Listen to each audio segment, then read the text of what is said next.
Good evening and welcome to Tucker Carlson. Tonight we are live tonight from Helsinki, Finland, north enough that the sky is still glowing. Sun going up or down, not clear. President Trump was, of course, here today with Russian President Vladimir Putin. They concluded their first one-on-one summit meeting. We interviewed the president after they finished. We'll be showing you some excerpts throughout the show tonight with our full extended interview with the president tomorrow night on the show. At a press conference at the summit, the president hailed the meeting as a turning point in America-Russia relations. Here's part of it. Our relationship has never been worse than it is now. However, that changed as of about 4 hours ago. I really believe that. The president also addressed the Robert Mueller investigation into Russia collusion. Here's part of that. I think that the probe is a disaster for our country. I think it's kept us apart. It's kept us separated. There was no collusion at all. Everybody knows it. Fox News White House correspondent John Roberts is here, has been here all day in Helsinki, and he joins us now with the recap. Hey, John. You know, the president's been looking forward to this for a long time because he said back during the campaign, I think it's important for the United States to have better relations with Russia. When you have so many nuclear warheads and so many of them are pointed at each other, isn't it better to get along than to not get along? But the president got roundly criticized today for sort of giving away the farm with Vladimir Putin. One of the things that he was criticized most for was not sticking up for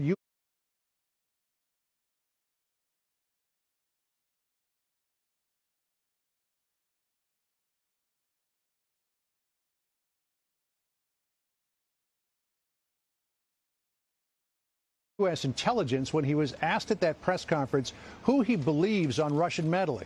The intelligence community of the United States, which has said that Russia definitely meddled in the 2016 election, or Vladimir Putin, who told him yet again that he didn't have anything to do with it. Listen here.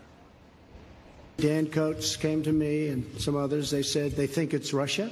I have President Putin. He just said it's not Russia. I will say this. I don't see any reason why it would be. And after the president said that, Dan Coates came to him again today and said it's Russia. In a statement released, he said, quote, "We have been clear in our assessments of Russian meddling in the 2016 election and their ongoing pervasive efforts to undermine our democracy, and we will continue to provide unvarnished and objective intelligence in support of our national security." Something else, Tucker, that raised eyebrows ahead of the summit was when the president tweeted out that the relations between the United States and Russia are at a historic low, and the president blamed that on the United States, on stupidity and other things, and as well the Mueller investigation. When he was asked about that at the press conference, the president did not dial back much. Listen here. I hold both countries responsible. I think that the United States has been foolish. I think we've all been foolish. We should have had this dialogue a long time ago. A long time, frankly, before I got to office. And I think we're all to blame. Now, the president's remarks today and his posture with Vladimir Putin brought a lot of the expected criticism from Democrats, but many people in the Republican Party, particularly in the leadership, weren't very happy with what went on today. Listen to this from Paul Ryan. Quote, "The president must appreciate that Russia is not our ally. There is no moral equivalence between the United States and Russia, which remains hostile to our most basic values and ideas." The way that I read it, what happened today, Tucker, was he thought it was important to have a dialogue with Vladimir Putin, almost a parallel with Kim Jong-un, right, where he was willing to kind of rise above everything else that was going on out there, not get bogged down in the details of it, even though it would appear like he was sort of throwing, you know, the intelligence community and other U.S. institutions under the bus for the sake of trying to build a better relationship or at least get things back on track. Certainly raised a lot of conversation. It'd be interesting to know if Paul Ryan believes that our ally Saudi Arabia shares our values and ideals. Maybe we'll have that conversation. That's one of the questions that you are so famous for asking. I'm interested. John Roberts, great to see you. Good to see you. Thank you. Well, today's news conference, the president suggested he might be willing to believe Putin's denials that Russia meddled in our last presidential election. Watch. So I have great confidence in my intelligence people, but I will tell you that President Putin was extremely strong and powerful in his denial today. Well, that set off a tidal wave of criticism. Former CIA Director John Brennan tweeted, and we're quoting, Donald Trump's press conference performance in Helsinki rises to and exceeds the threshold of high crimes and misdemeanors, in other words, grounds for impeachment. And we're quoting now, it was nothing short of treasonous. Not only were Trump's comments imbecilic, he is wholly in the pocket of Putin. Republican patriots, Cohen, where are you? What to make of all this? Joining us now is a man who has covered several Russia-U.S. summits around the world. NYU professor emeritus and Nation contributing editor Stephen Cohen, one of the country's preeminent Russia scholars. Professor Cohen, thanks a lot for joining us.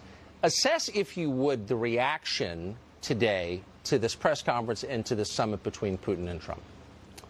The reaction by most of the media, by the Democrats, by the anti-Trump people, is like mob violence. I've never seen anything like it in my life. This is the President of the United States doing what every president, Tucker, since Franklin Delano Roosevelt did in 1943 with Stalin, meeting with the head of the Kremlin. And every president since Eisenhower, a Republican, by the way, has met with the leader of the Kremlin for one existential purpose: to avoid war between the two nuclear superpowers.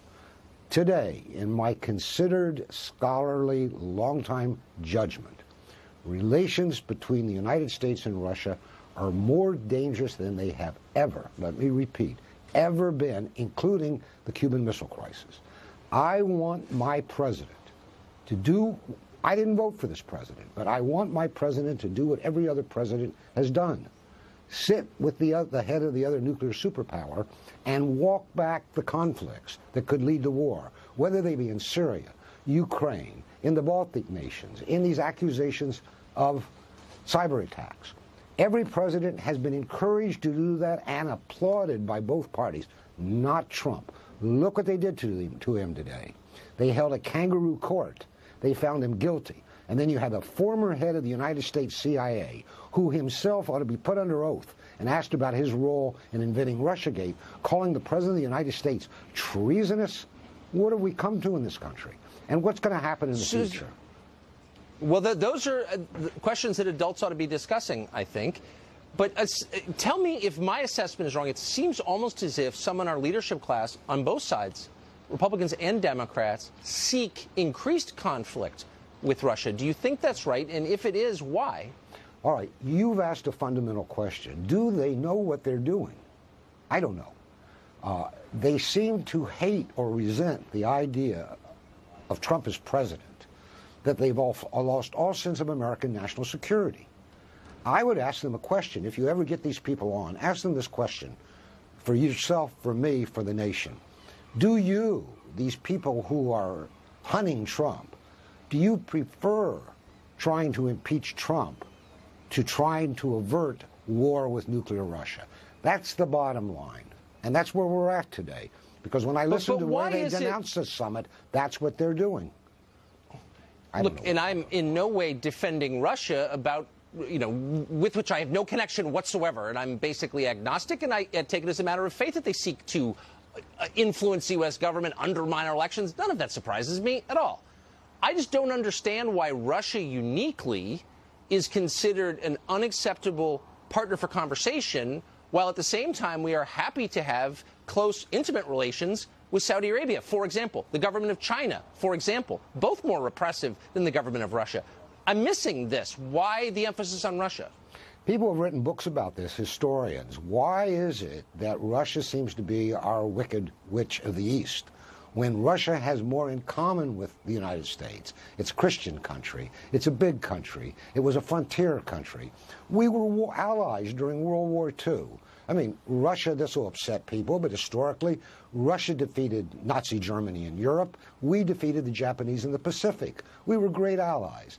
After that, things went bad. Who's to blame? Historians have written lots of books. But why, since the end of the Soviet Union, there's no communism? Let me ask you a question. You know, D.C., why do these people dislike Putin, the president of post-communist Russia, more than they ever seem to dislike the communist leaders? It's more about us, Tucker, than it's about them. And this is really dangerous, not permitting the president of the United States to keep us safe. And I think it is no defense of Putin to ask that exact question. I'm just going to repeat it for our viewers in case they missed it. Why do so many people in charge now dislike the current leader of Russia more than they dislike the communists who killed tens of millions? I don't know. I can't answer it, but thank you for asking. There is an answer, but we would need a lot of time. And a psychiatrist. Well, we'll have it. I hope you'll come back. And a psychiatrist. Thank you. Great to see you, Professor Stephen Cohen.